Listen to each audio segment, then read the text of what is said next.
Ceci est un livre audio autogénéré par Google. Lundi 10 septembre 2007. J'ai rendez-vous à 2h de l'après-midi chez Claude Vigée pour le premier entretien de ses souvenirs en poésie.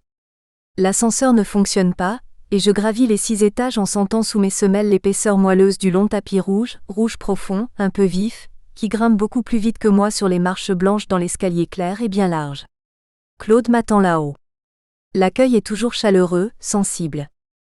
Il me montre d'abord sur le bureau de dame de la tante Hortense les objets d'art acquis à Paris dans les années d'après-guerre et surtout, ce que lui a rapporté récemment son fils, Daniel, de l'appartement de Jérusalem, une partition de plein champ enluminée.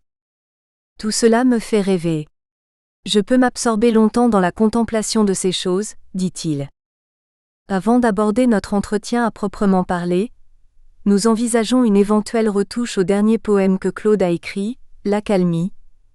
Puis nous discutons du passage de la Genèse 32.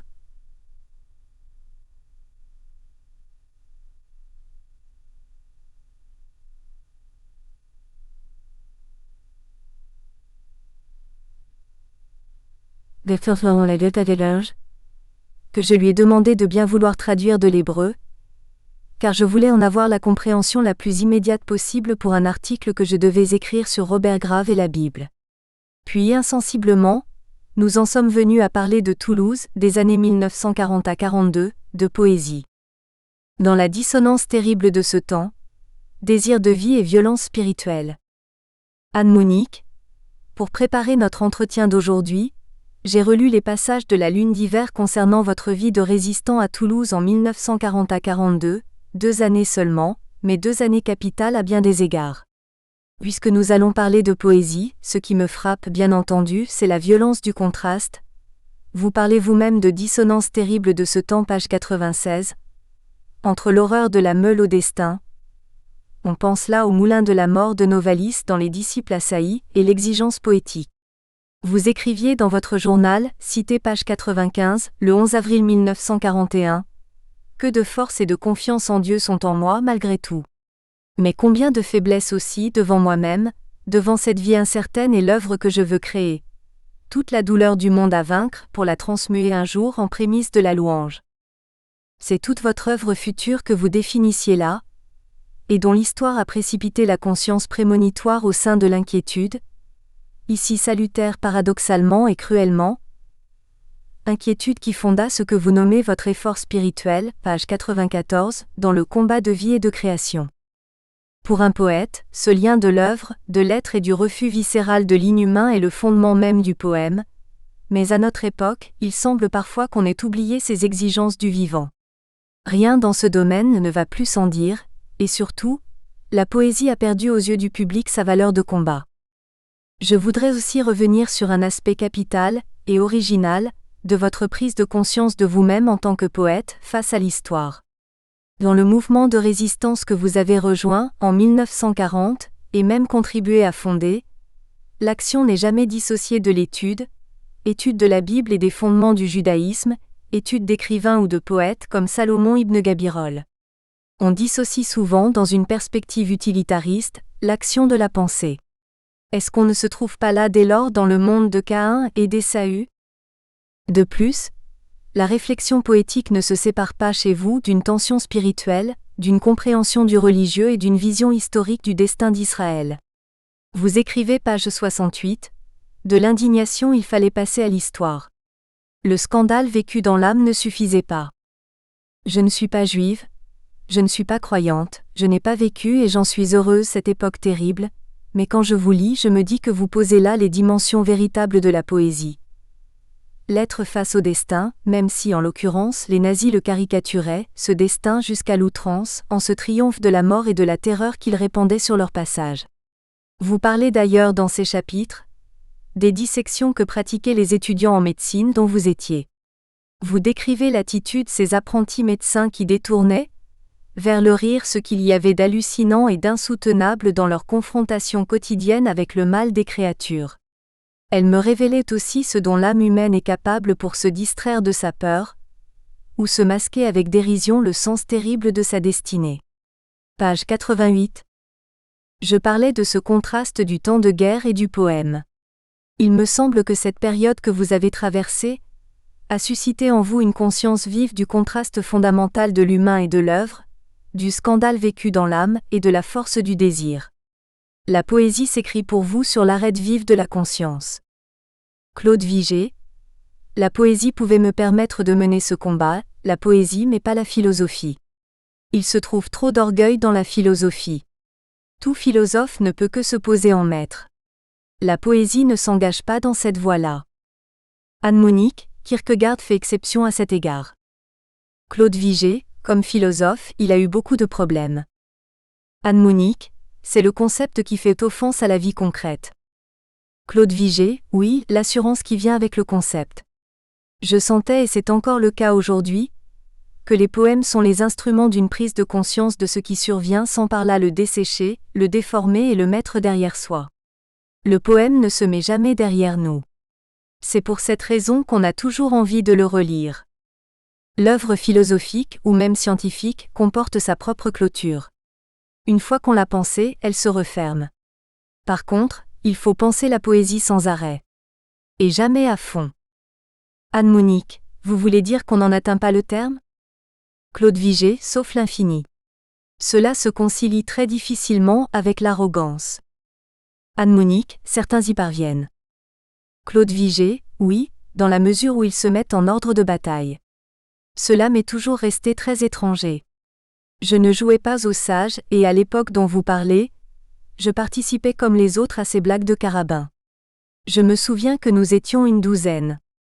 Je vous montrerai les photos de nous, en pleine dissection avec des bras, des jambes, toutes sortes de choses. Il y a dans la jeunesse quelque chose de spécifiquement cruel. On ferait n'importe quoi pour s'amuser, se marrer, comme nous disions. Tout en sachant très bien ce qu'on fait. À l'époque, je trouvais là des dérivatifs à l'angoisse dans laquelle je vivais. J'étais un étranger dans cette société toulousaine, mais ils m'avaient accueilli. Je passais d'un monde à l'autre, de celui de l'agi et de la résistance à cet univers estudiantin, et me disais aussi, ils ont beau jeu de rire eux. Dans ce petit groupe, je m'étais fait 2 ou 3 très bons copains. L'un d'eux s'appelait Jacques Chevrier. Il était natif de Châteauroux, de bonne famille. Les étudiants en médecine, à l'époque, ne venaient pas du milieu ouvrier. Je me souviens aussi du musicien Paul Michaud, qui est devenu médecin et compositeur. Nous nous sommes revus à Paris en 1950-51, et puis nous nous sommes perdus de vue par la suite. Nous étions très amis à l'époque. Il était en train de composer une sonate pour violon et piano. Il savait écrire la musique. Ses dieux étaient César Franck et Wagner. Il avait entendu des choses que je n'avais jamais entendues, et pas seulement le Wagner des opéras, mais celui des chants pour piano et mezzo-soprano, les Wesendonck-Lieder et le Siegfried Idyll. Il me faisait écouter des disques chez lui, et sa sonate, il me la chantait dans le clocheton de l'Hôtel-Dieu de Toulouse. C'est un endroit où il n'y avait absolument personne. Nous montions là et nous étions tranquilles. Il avait aussi pour confidente une étudiante en médecine, Anne Fourcade, qui est devenue sa femme. Ils habitaient quai de Tunis, tout près du pont de la Garonne, qui longeait le vieil Hôtel-Dieu. J'étais également en contact avec les étudiants de l'Action juive. Des uns, je ne parlais pas aux autres. De même, je ne parlais pas de tout ça à mes copains juifs, à Paul Roithman par exemple, qui vient de mourir à Jérusalem. Il savait que j'écrivais de la poésie, mais il n'aurait pas compris. Anne-Monique, pourtant vous présentez David Knut comme poète russe ? Claude Vigée, oui, c'était le chef. Il était un peu plus âgé que nous. Anne-Monique, vous connaissiez son œuvre ? Claude Vigée. Non, mais sa femme, qui était la fille de Scriabine et la nièce de Molotov, le ministre des Affaires étrangères de Staline, disait qu'il était le plus grand génie de la littérature russe. Pour ma part, je ne croyais pas s'en voir. Anne-Monique. Il est vrai que le titre qu'il a donné à son manifeste, Que faire, que vous reproduisez en annexe de la Lune d'hiver, s'inscrivait dans la tradition littéraire et politique russe de Tchernychevski 1860 à Lénine 1902, en passant par Tolstoï 1886, qui infléchit un peu le titre, Que devons-nous faire ? Claude Vigée, David Knut était sioniste d'extrême droite, nationaliste et mystique, très patriotique. Et en plus, il était communiste. L'assemblage était merveilleux.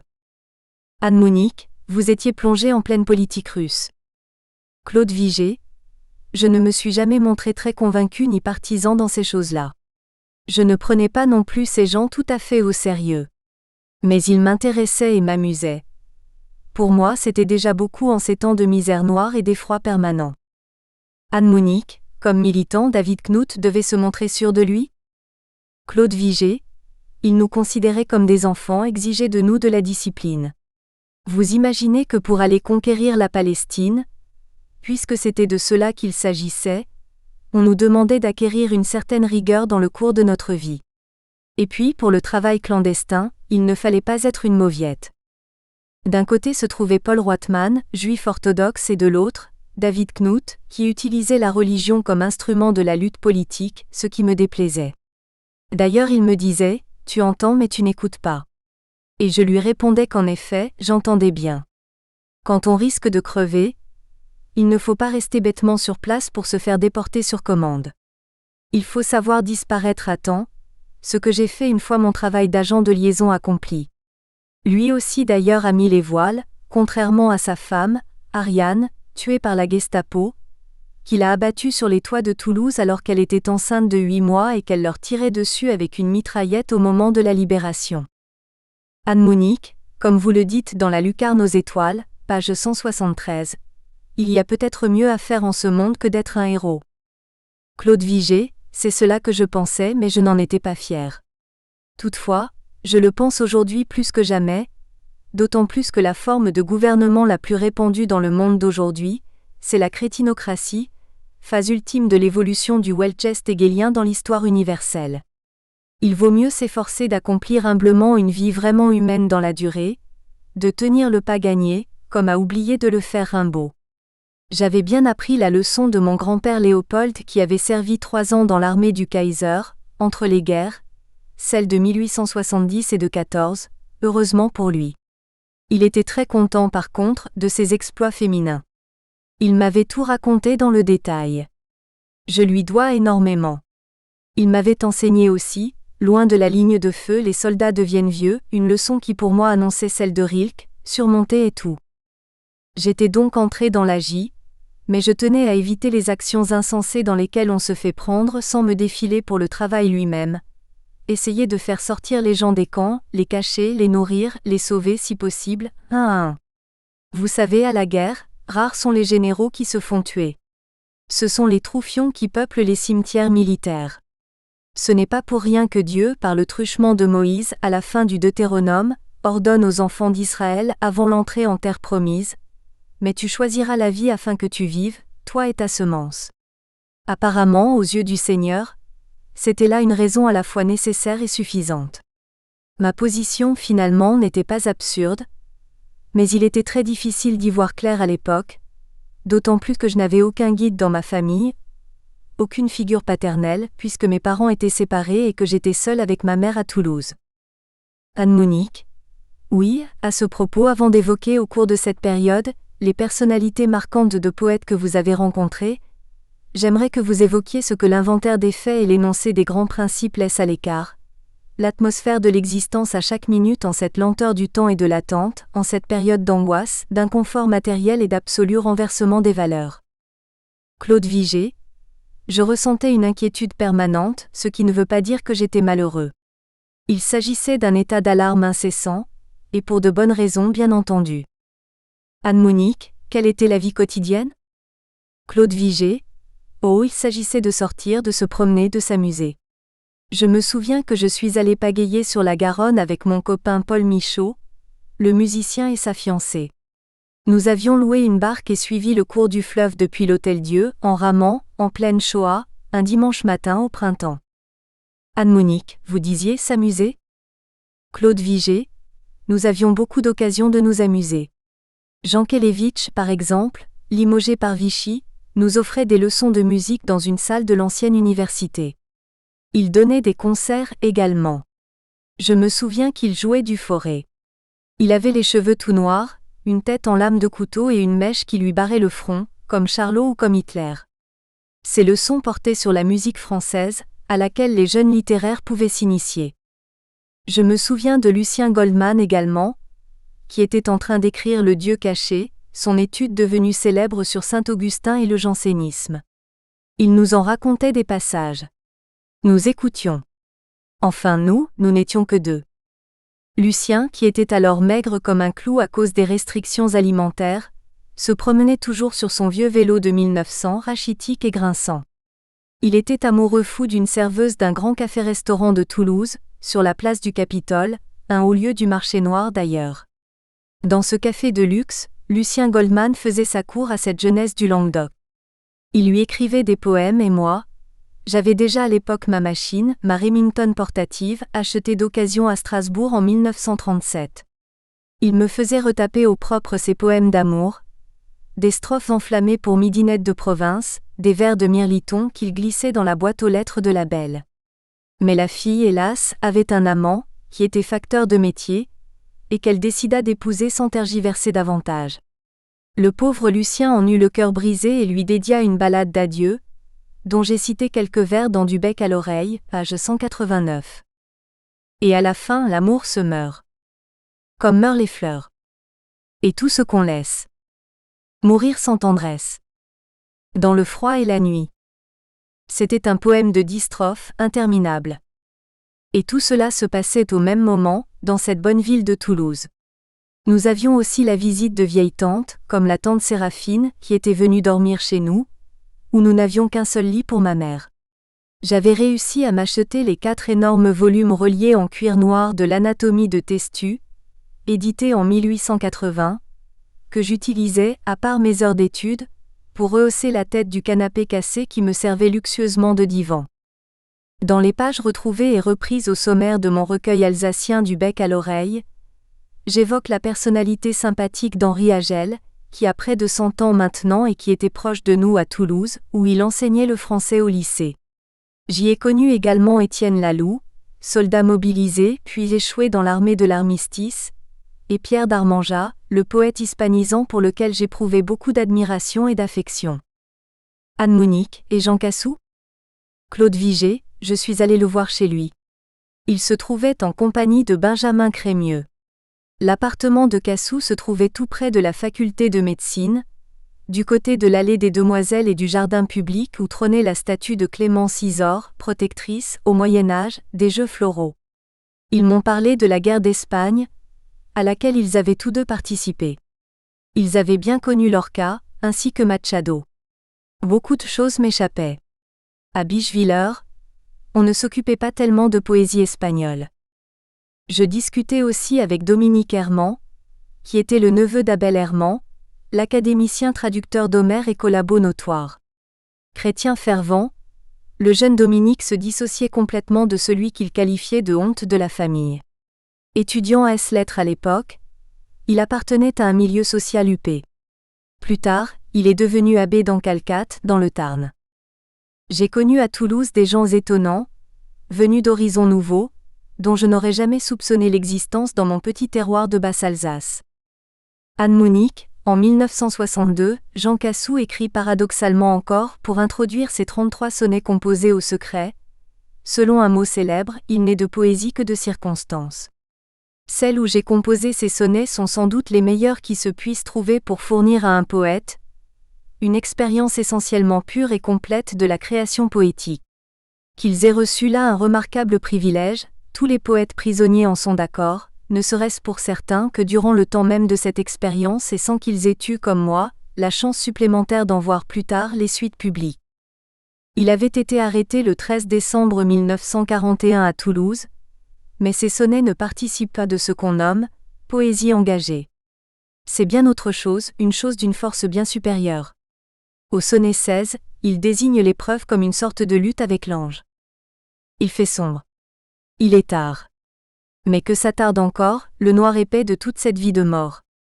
Le reste ne fut-il qu'un fil de crépuscule, que devant notre soif l'ange en riant recule, nous terrasserons l'ange et nous boirons la mer. Sonnet page 60. La première strophe du sonnet 19 me touche beaucoup par sa référence à Shakespeare, mais c'est aussi une poétique. Je suis Jean. Je ne viens chargé d'aucun message. Je n'ai rien vu dans l'île où je fus confiné, rien crié au désert. Je porte témoignage, seulement pour le songe d'une nuit d'été. Claude Vigée, ce que vous venez de citer de Jean Cassou est très beau. Ces 33 sonnets sont une œuvre majeure, qui compte dans ce que la période a produit de plus marquant, avec de très belles choses d'Aragon, de Robert Desnos, de Pierre-Emmanuel et de René Char, mais René Char ce n'est pas de la poésie populaire. C'est plus difficile. Quant à Jean Cassou, je l'ai vu 2 fois avant décembre 1942. Anne-Monique, le temps passait lentement ? Claude Vigée, en même temps j'étais très actif. Mais la terreur sous-jacente nous travaillait sans cesse. Vous savez, cela ronge par en dessous. Et on n'en finit pas de vivre dans l'angoisse. Jean Cassou et Benjamin Crémieux me parlaient de Lorca et de Machado comme de génies créateurs, d'innovateurs en poésie. Bien sûr, ils évoquaient aussi leur prise de position anti-franquiste, mais cela demeurait secondaire. Ce que je regrette maintenant, c'est de n'avoir pas pris de notes. Je me suis montré alors beaucoup trop négligent, si bien que je n'ai que peu de souvenirs détaillés. Je ne sais même plus à travers qui j'avais été envoyé chez eux. Peut-être par Darmanjat, qui était hispanisant comme Cassou. Anne-Monique, et Benjamin Crémieux ? Claude Vigée. Il était extrêmement influent et son prestige me désarçonnait, moi qui n'avais jamais vécu à Paris. On m'avait expliqué qui il était et je faisais semblant de savoir, mais il s'est montré comme Cassou, extrêmement gentil, cordial, pas du tout dominant. Aucun des deux ne faisait l'important, devant le tout jeune homme que j'étais. Anne-Monique, avez-vous pu leur parler de votre œuvre ? Claude Vigée. J'avais dû leur apporter quelques pages de La lutte avec l'ange. Je crois que c'est à travers Pierre Segers que je les avais connus, et j'avais rencontré Segers par l'intermédiaire de Pierre Darmanjat au domicile de celui-ci, qui était tout proche du nôtre, dans le quartier du Canal Riquet où commençait alors le faubourg des Minimes. Nous avions pris contact en 1941. Segers leur avait parlé de moi comme d'un jeune poète, dont l'œuvre lui paraissait prometteuse à ce stade. Anne-Monique, et dans votre souvenir, vous les revoyez ? Claude Vigée, je revois l'endroit mais c'est très loin. Je ne les ai rencontrés que 2 fois, et pas plus d'1 heure à chaque fois. Je n'en conserve pas de souvenir vraiment imagé. Anne-Monique. Et vous êtes allé à Carcassonne pour rendre visite à Joé Bousquet. Claude Vigée, oui, mais avec qui ? Ce devait être avec Segers qui connaissait bien Bousquet, ou bien avec Darmanjat qui lui vouait une grande admiration. Pierre et sa femme nous gâtaient. En sa qualité de professeur agrégé d'espagnol, il avait été nommé tout jeune à Toulouse, ce qui lui assurait plus de contacts sociaux dans la vie courante qu'à des réfugiés comme nous. Il disposait d'une merveilleuse discothèque, tout comme Henri Agel, grand spécialiste de l'histoire du cinéma, un pionnier dans ce domaine. Ses 2 amis enseignaient au lycée de Toulouse. Anne-Monique, le lycée Pierre de Fermat ? Claude Vigée. Oui, maintenant que vous m'en rappelez le nom, je le revois, ce lycée. Un vieux bâtiment sévère situé près de la cathédrale Saint-Étienne sur une place pavée de grosses pierres grises. Joé Bousquet n'était pas isolé. Il avait même autour de lui une foule d'admirateurs. Je me rappelle sa silhouette fluette au fond de ce lit encombré de livres, un visage émacié très fin, les traits aigus comme taillés au burin, et ses yeux sombres qui brillaient fixement comme hallucinés. Sa chambre, blanchie à la chaux, était plongée dans la pénombre, à part un ray de soleil qui filtrait par les persiennes. L'endroit, confiné, sentait le renfermer. J'étais mal à l'aise. Je ressentais une impression de clôture psychique. Je n'étais pas le genre à m'enfermer. J'ai toujours eu horreur de ça, et plus encore à l'époque que maintenant. Nous étions à la fin de l'après-midi. On entendait bourdonner une guêpe dans une sorte de clair-obscur où parlait d'une voix aiguë, chantante, cet être diaphane. Quand il parlait, on aurait cru qu'il disait des poèmes. J'essayais de comprendre et de suivre. Il parlait du fond d'un royaume claustral qui n'était pas d'ici-bas, et c'était un chant aigu, térébrant que transperçait celui des grillons. Anne-Monique, vous connaissiez son œuvre ? Claude Vigée, oui, mais à peine. J'avais lu ce qui avait été publié dans Confluence et dans Poésie 42, des revues fort suspectes, hostiles au régime de Vichy, très impliquées dans la résistance. Bref, elles sentaient le fagot. J'ai oublié mes premiers poèmes toulousains dans Poésie 42, numéro 2, en février.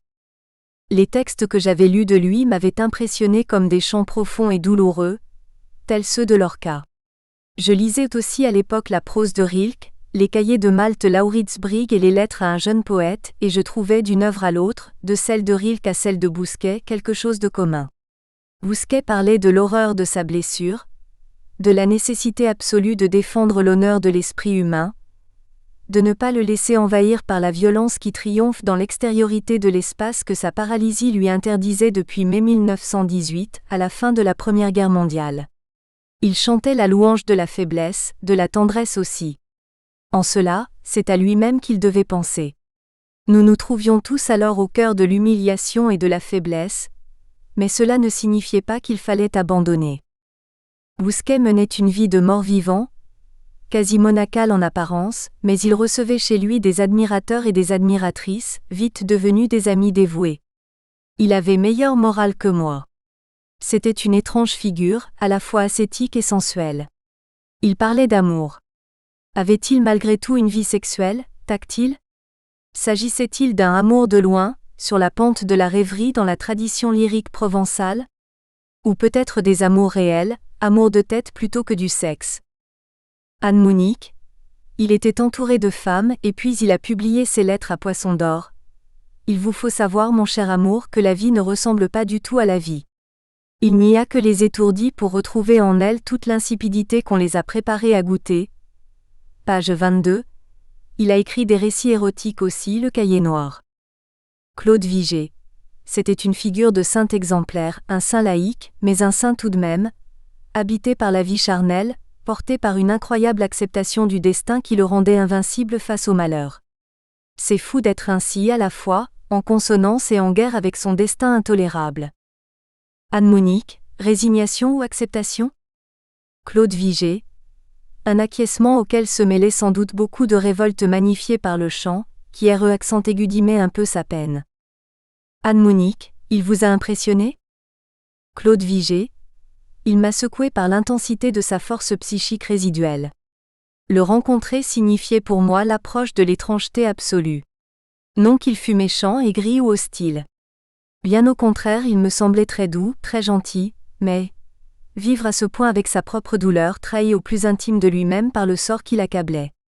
J'étais jeune encore, et cela me faisait mal. Et je me disais, voilà ce qui peut arriver. Il vit, il écrit, il parle. Il est toujours couché.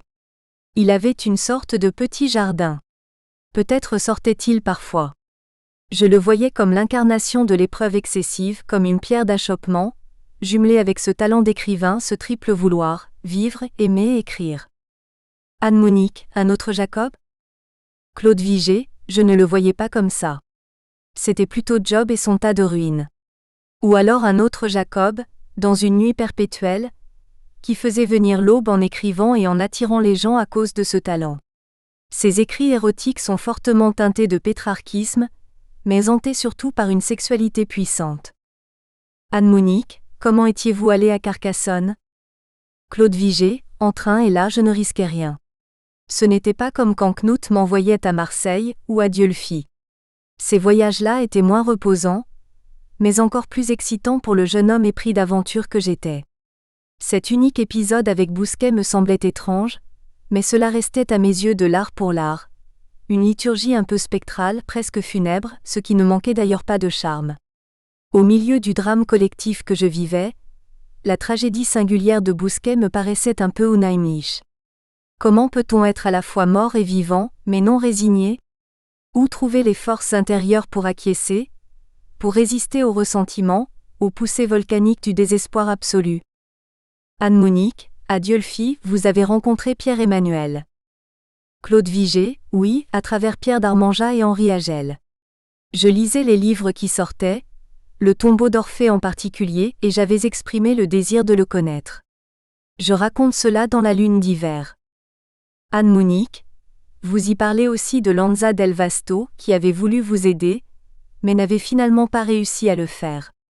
Je ne connais pas l'œuvre de Lanza del Vasto, mais on a l'impression à vous lire que son apparition, en robe blanche, dans la propriété du diplomate français Charles Roux en cette période tourmentée, vous plongeait dans une sorte de conte des 1001 nuits, un rêve de splendeur orientale un peu décalé à l'égard de la menace qui pesait sur vous.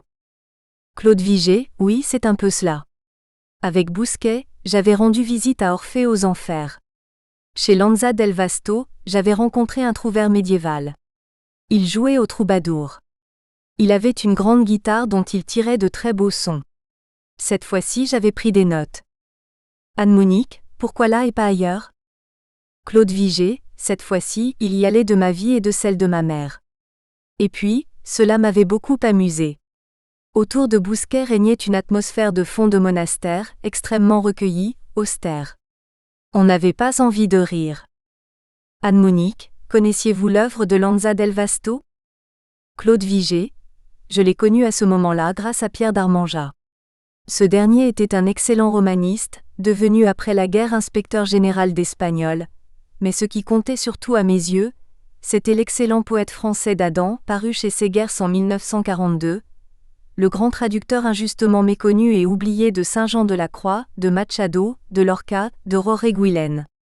Je lui ai rendu l'hommage qu'il mérite dans mon essai sur ce dernier, paru dans Révolte et Louange en 1962 chez José Corti. Il est mort récemment. Il avait 12 ans de plus que moi. Nous l'avions souvent revu, lui et sa famille, après la guerre. La mort d'un de ses enfants, le petit Michel, les a cruellement éprouvés. C'est pour lui que j'ai écrit Le tombeau de Michel. Pierre d'Armanjat était un jeune intellectuel violemment antifasciste. Par la suite, voyant l'abomination de la bourgeoisie européenne, il a été tenté par le communisme sous sa forme russe la plus intransigeante, et c'est cela qui nous a séparés, en rendant difficiles nos rapports après la guerre. Je savais déjà ce que Staline faisait aux Juifs et aux autres opposants à son régime de terreur. Nos relations se sont espacées puis distendues. Cela m'agaçait, quand je venais à Paris, d'entendre ces discours politiques tellement convenus qu'ils éclipsaient la réalité cruelle de la tyrannie. À côté de cela, il était un merveilleux initiateur à la poésie, à la musique et à la peinture espagnole. Par lui, j'ai découvert le flamenco en même temps que l'art de la fugue de Bach, Velázquez et le Picasso de Guernica. Mais je n'aimais pas son nouveau prêchi-prêcha, idéologique. Comme tous les néophytes, il vivait dans un rêve. Comme il était issu de la petite bourgeoisie provinciale, ce milieu bien pensant avait suscité en lui une révolte inouïe. Mais après la défaite d'Hitler, il n'a pas su voir clair dans le brouillard apocalyptique qui voilait savamment les méfaits de Staline. Il est passé du champ de mine de la Deuxième Guerre mondiale dans un autre, mais nous sommes restés liés, en pleine confiance, aussi longtemps que possible. Anne-Monique, il fut un peu votre intercesseur à Toulouse. Claude Vigée, nous habitions à 5 minutes à pied de chez eux. J'y étais toujours fourré. C'est lui qui m'a fait accepter par Segers un fragment de La lutte avec l'ange, dans le numéro 2 de Poésie 42. L'ensemble en gestation s'intitulait La stèle de Bethel. À Toulouse, existait une autre revue nouvelle, dirigée par un spécialiste de Baudelaire, le professeur Ferrand, qui avait pour titre Pyrénées. 2 ou 3 numéros ont paru. Il s'agissait là d'un autre milieu, plus conservateur, que Pierre d'Armanjat et Henri Agel fréquentaient aussi, du moins avant fin 1942 et l'occupation totale de la France. Pour ma part, j'étais plus méfiant. Celui qui avait été nommé doyen de la faculté de lettres sous Vichy, Ferrand, avait longuement hésité avant de renoncer docilement à publier La stèle de Bethel. Comme tant d'autres notables du régime du maréchal, il s'inclinait devant le veto de Xavier Vallat, le commissaire de Vichy chargé des questions juives et de son sinistre successeur, Darquier de Pellepoix. Parmi mes copains, tous carabins, se trouvaient des filles et des garçons épatants, mais on sentait chez d'autres de fortes réticences qui ne s'avouaient que rarement. Le moment était évidemment mal choisi pour se lier d'amitié avec un petit juif réfugié d'Alsace comme moi. Toutefois, de mon côté, mu par la curiosité et l'alacrité de ma jeunesse, j'aimais bien côtoyer différents milieux car je ne désirais pas me ghettoiser. J'avais envie de connaître des gens très différents, pour vivre malgré l'horreur qui nous guettait de tous côtés une vie plus attrayante et plus joyeuse. Parmi ces personnes bien installées dans la société toulousaine, j'avais découvert un vieux professeur qui enseignait la littérature française romantique à l'Université catholique de Toulouse, l'abbé de Cahors, un grand érudit de la vieille école, spécialiste de la poésie mineure du début du XIXe siècle. C'est lui qui m'a fait connaître vraiment Maurice de Guérin. Je ne me sentais plus tellement en sécurité quand j'allais voir Ferrand à la faculté de lettres, mais l'Institut catholique est vite devenu un haut lieu de la résistance active, dont l'archevêque, Monseigneur Saliège, avec sa fameuse déclaration sur l'humanité des Juifs, est devenu un véritable héros. Je me souviens qu'un dimanche matin, avec Françoise d'Aubonne qu'il avait copié à la main avec son père, nous l'avions distribué au coin des rues et à la sortie de la messe. Une fois la zone libre occupée, ce qu'on m'a raconté puisque j'avais pris déjà le chemin de l'exil, l'archevêque fut arrêté et mené en chaise roulante jusqu'à la gare Matabio afin d'être déporté.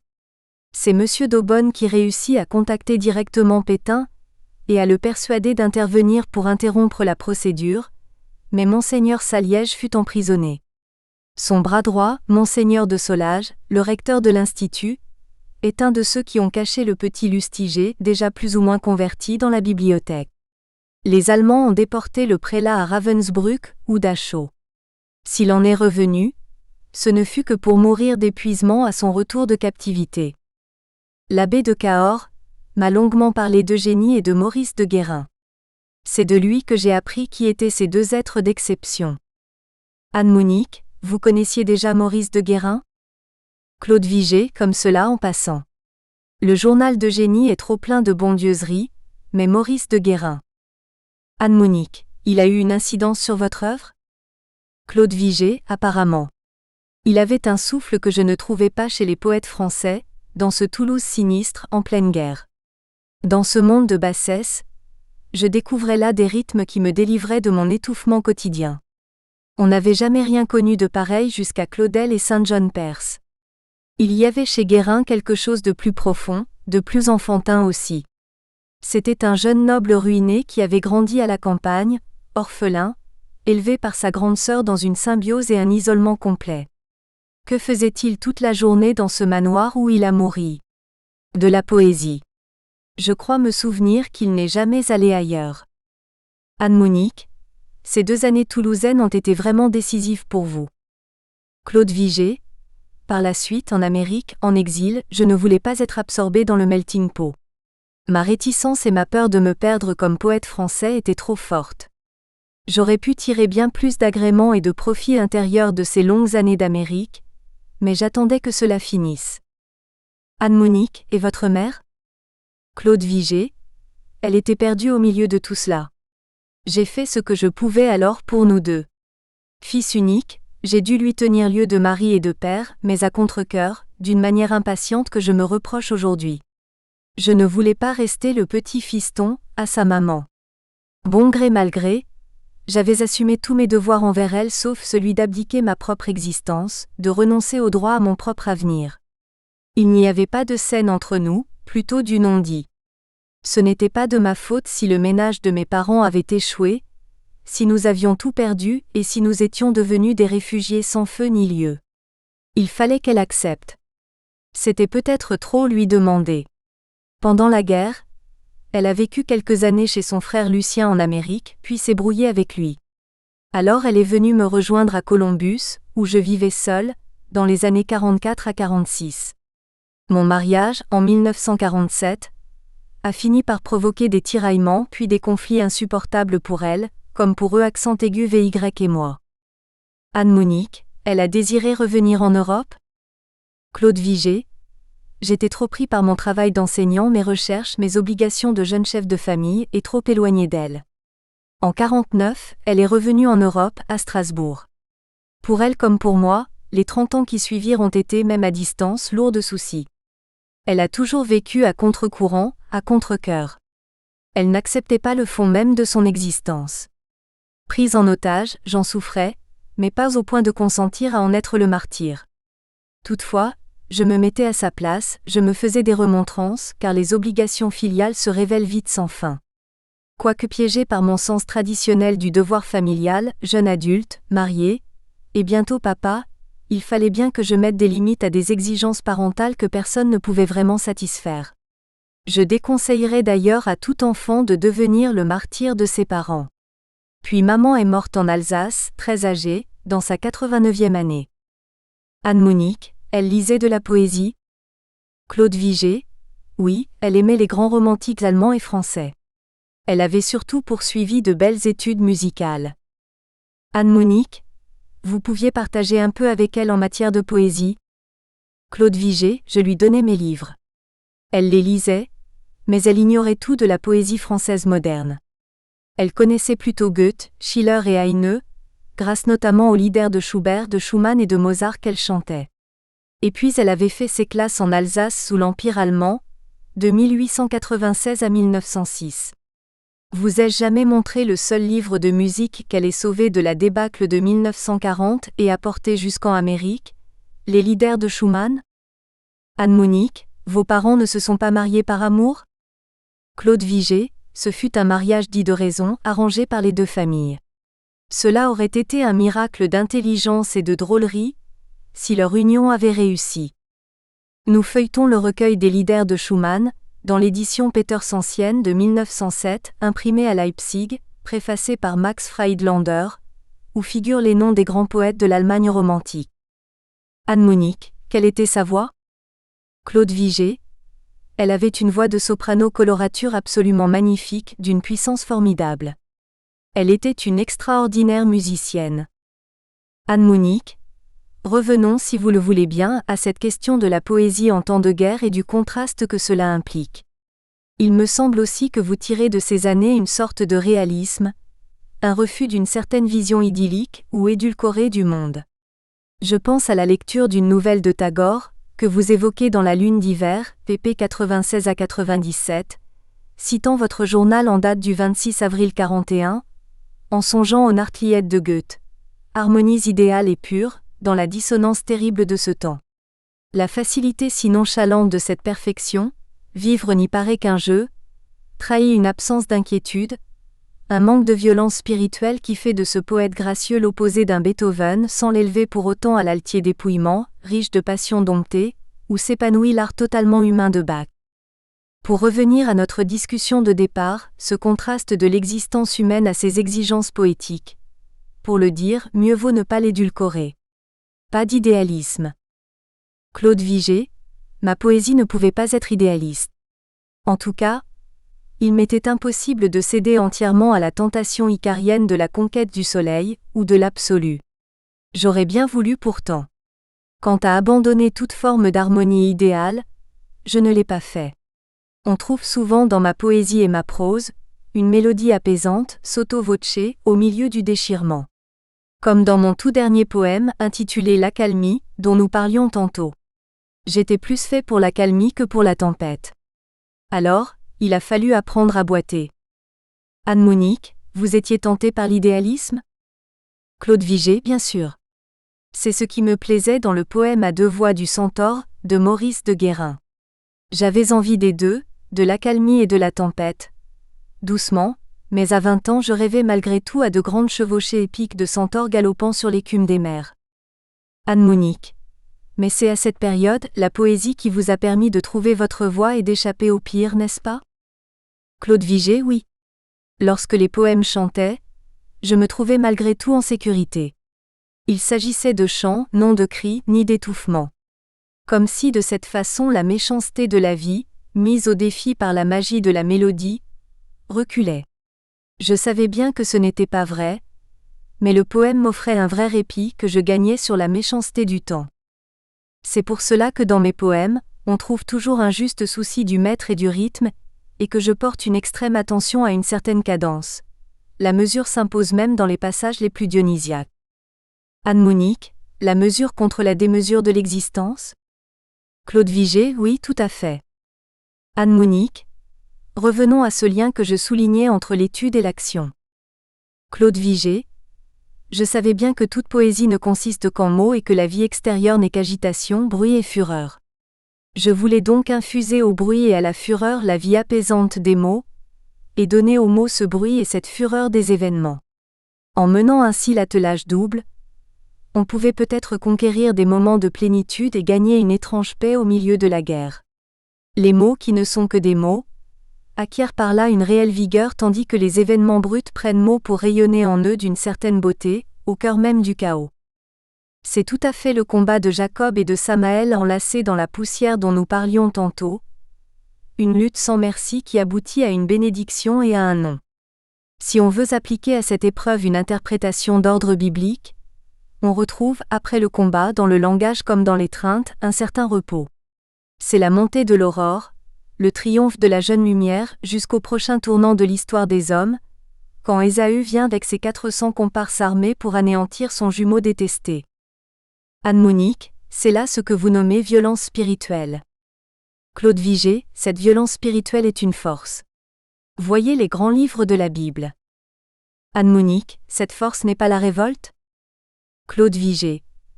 La révolte n'embrasse pas la totalité de l'humain tandis que la violence spirituelle est conjonction totale à soi-même, capacité de toujours rebondir, de ne pas se résigner, d'aller vers l'extase, un peu comme Fondane. C'est une puissance de réaction aiguë. Anne-Monique, sans orgueil. Claude Vigée, l'orgueil est un frein car on se regarde toujours dans la glace. L'orgueil est un handicap terrible, car on a sans cesse peur de déchoir. Puis, derrière se dissimule la menace de tout perdre. Bien sûr, on risque sans cesse la défaite, mais on lui dit non. On ne se résigne pas tout en sachant qu'à la fin, même un combat victorieux ne mènera à rien. Mais entre-temps, il vaut mieux refuser de baisser les bras, choisir de vivre avec une certaine témérité sans demeurer toujours sur la défensive. Quel est le contraire de la défensive? Anne-Monique, l'offensive? Claude Vigée, l'attaque même quand elle paraît choquante et offensive comme on dit en anglais. Anne-Monique, l'orgueil rend l'esclave du regard des autres. Claude Vigée, il sourit. Je ne suis vraiment ni sottement orgueilleux, c'est trop fatigant, ni vaniteux ou masochiste au point de vouloir toujours plaire à autrui. Bref, je ne suis pas philanthrope. Bien des gens m'ont souvent considéré comme un ours mal léché. Peut-être le suis-je à moitié en effet. Tant que je tire une certaine jouissance de l'existence, inutile d'être malheureux ou de faire le dégoûté. Plutôt que de jouer au matamor, mieux vaut s'amuser avec autrui, comme je le disais tout à l'heure. Ce sont des lieux communs. Comment se faufiler dans l'existence sans être un pantin ni un monstre détesté? Il est préférable d'éviter cela. Je n'ai pas de formule toute faite pour avancer dans la vie. Il faut savoir y faire, trouver les vrais mots et avoir de la chance. Il faut avoir beaucoup de chance dans l'existence. Et au moment où l'on meurt, est-ce qu'on en a un peu aussi de la chance? Il y a peut-être mort et mort? Ce n'est pas évident. En tout cas, jusqu'à l'instant d'avant, toutes ces choses comptent énormément dans l'existence de chacun. Mardi 18 septembre. Pour notre deuxième entretien, j'étais en retard. Venant de la BNF, je m'étais engouffré dans le labyrinthe du RER. C, me demandant, dans cette grande station de métro bibliothèque François Mitterrand à l'allure d'aéroport, où trouver le bon train, me disant que tout cela était fort mal indiqué avant de m'apercevoir que le numéro de la voie était signalé à côté de la liste des stations desservies. Mais l'ascenseur fonctionnait et Claude m'attendait, refusant de penser que je n'étais pas à l'heure. Avant de commencer notre entretien à proprement parler, sur les années d'Amérique, nous revenons sur les années sombres avec un article d'Éric Malo sur le camp du Récébédou, Haute-Garonne, 1940 à 1942. Dont il est question dans la lune d'hiver. Les occupants en furent déportés à Auschwitz en août 1942, sur la suggestion de René Bousquet, ce qui donna lieu aux scènes d'épouvante que décrivit dans sa fameuse lettre du 20 août l'archevêque de Toulouse, Monseigneur Saliège. Le rabbin René Capel écrit, cité par Éric Malo, « Jusqu'à la fin de ma vie je verrai devant moi ces vieillards, hommes et femmes, allongés sur la paille dans des wagons à bestiaux, silencieux et résignés, ayant accepté leur sort dans une sérénité bouleversante. Je revois le beau et fin visage de mon ami, Alfred Landsberger. Il était debout à l'entrée du wagon, et me regardait sans dire un mot.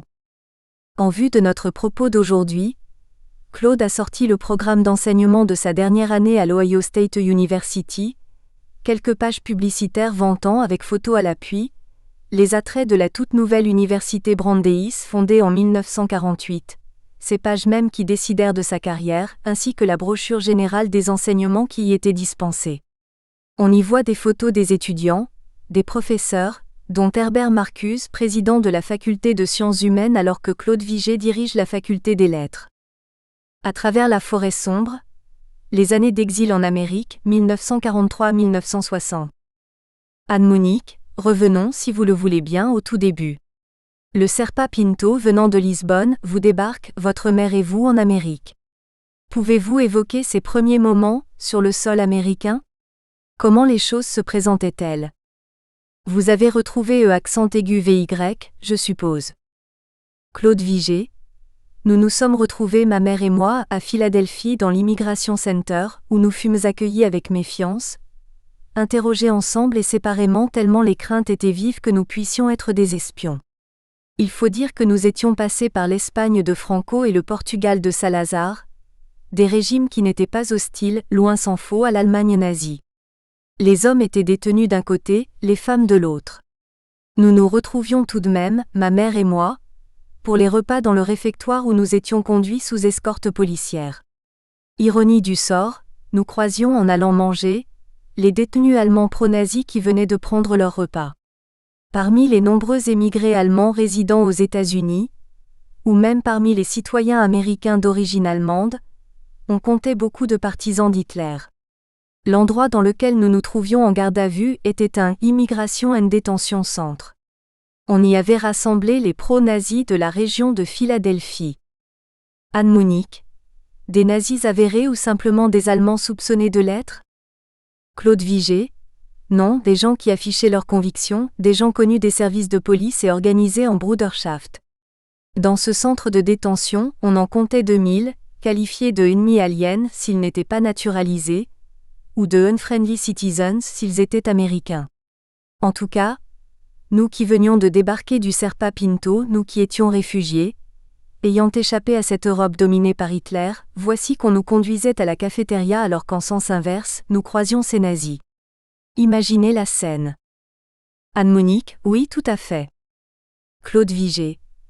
Après le cauchemar européen, celui de la traversée, nous nous retrouvons en cette Amérique qui est notre espoir et voici que passe devant nous, faisant le salut hitlérien et nous criant à Heil Hitler, de manière provocante, ceux que nous avions fui.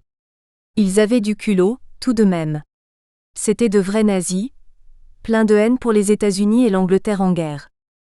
Je me souviens que la première fois, consternée, j'ai dit à ma mère: « Il faut que nous ayons passé 2 ans et demi à Toulouse pour voir ça en arrivant en Amérique. » Ensuite, nous avons compris de quoi il retournait.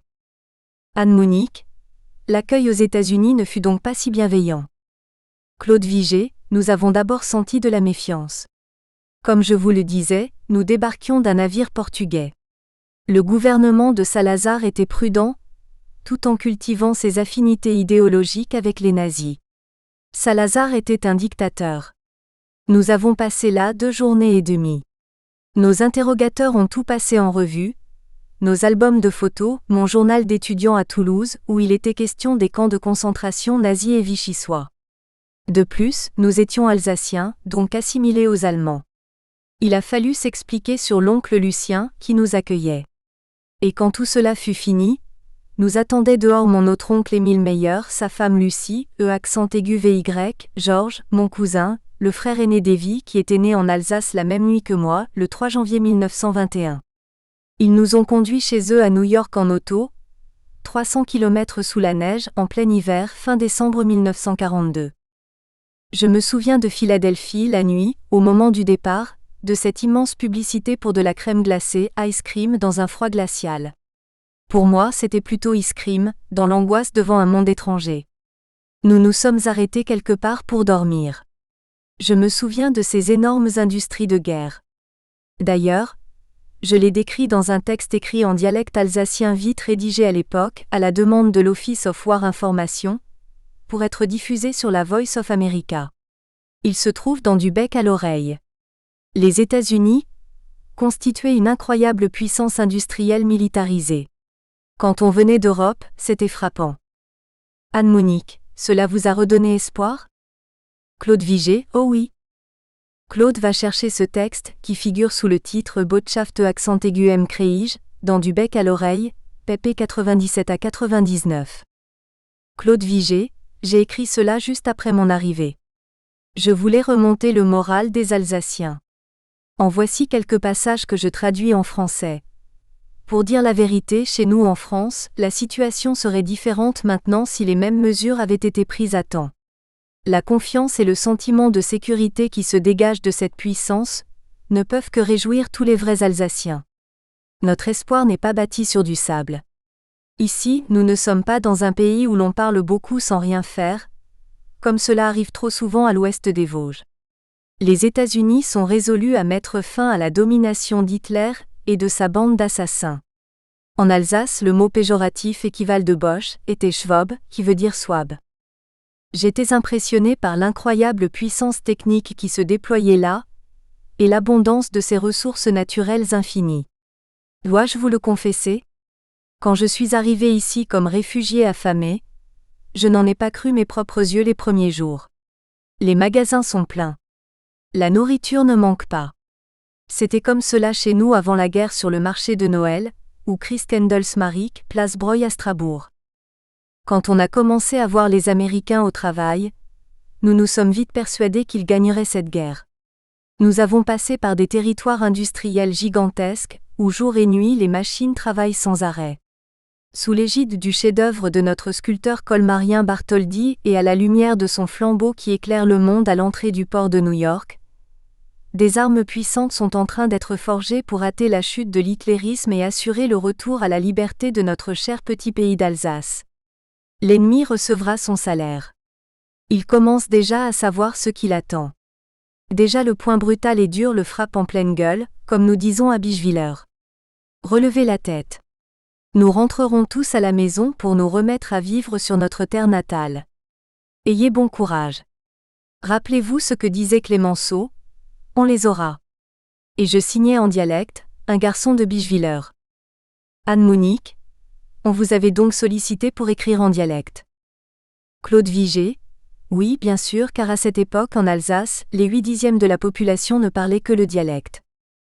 Anne Monique, et ses retrouvailles avec accent aigu VY? Claude Vigée, ah. Imaginez.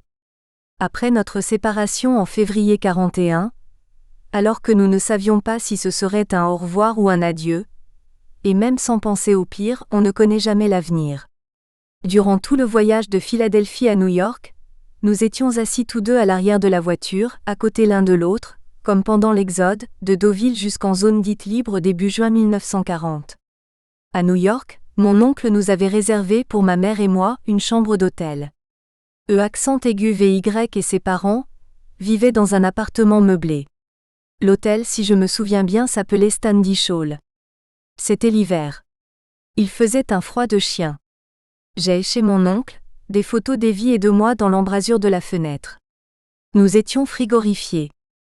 Bien entendu, nous nous sommes arrangés pour nous voir sans la famille, ni ma mère ni les parents d'Evie.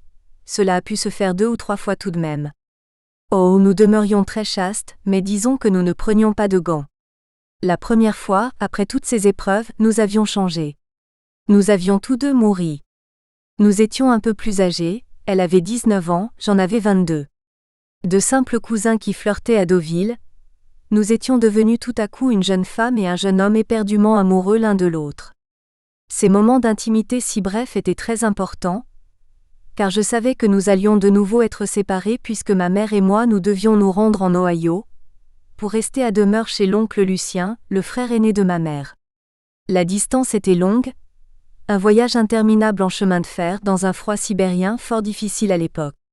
Nous avions vécu là, tous les deux, une petite lune de miel qui venait du ciel, après avoir échappé de justesse à l'enfer nazi en Europe. À ce moment-là, à New York, nous avons entendu un soir Paul Wittgenstein, le pianiste manchot, frère du philosophe, qui a joué le concerto que Ravel avait écrit pour lui, et le Liebestod de Wagner dans la version de Liszt. Je ne sais plus dans quelle salle ce concert avait eu lieu. C'était une grande salle obscure, emplie d'un public immense, impensable en Europe. Peut-être au Carnegie Hall. Toujours est-il qu'en sortant, accent aigu VY et moi, tous les deux enfin seuls, nous n'avons pas eu envie de rentrer tout de suite à la maison. Le meublé que louaient ses parents n'était pas loin de Central Park, et mon hôtel à quelques rues de là. Après le concert, nous sommes allés nous promener dans Central Park enneigé après 11h du soir. Il faisait un froid de canard, mais quand on est amoureux on ne sent pas le froid. Je me souviens qu'il y avait un jardin zoologique, situé au fond du parc. Nous étions allés nous blottir pour avoir un peu moins froid, contre la cage des singes qui dormaient, qui sautaient de barreau en barreau en se poursuivant les uns les autres pour se réchauffer.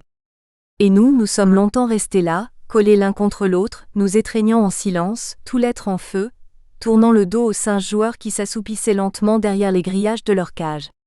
Au retour, nos parents étaient très inquiets. Ils croyaient que nous avions été attaqués par des gangsters dans le parc désert après minuit. Anne-Monique, ils vous ont sermonné ? Claude Vigée, pas vraiment. Ce furent pour nous des semaines merveilleuses, mais un beau jour, il a bien fallu quitter New York. J'avais en vain essayé de me faire embaucher à l'Immigration Center de cette ville, mais cela n'a pas marché. Volance Nolens, nous avons dû, ma mère et moi, monter dans cet épouvantable train de nuit qui mettait 18 heures, sous la neige de janvier, pour arriver au petit jour dans l'Ohio après 2 interminables changements. Anne-Monique, pourquoi l'Ohio ? Claude Vigée, mon oncle Lucien y habitait depuis son départ d'Alsace en 1905. Nous avons débarqué du train à Lima, Ohio, chef-lieu du county, en janvier 1943, vers 6 heures du matin en pleine tempête de neige. Le blizzard soufflait des semaines entières.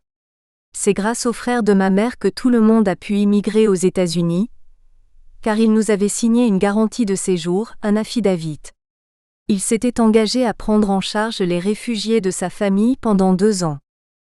Anne-Monique, vous aviez donc correspondu avec votre oncle depuis Toulouse ? Claude Vigée, oui, par l'intermédiaire du consulat américain à Marseille qui fonctionnait encore en zone libre. Sans l'oncle Lucien, nous finissions tous à Auschwitz.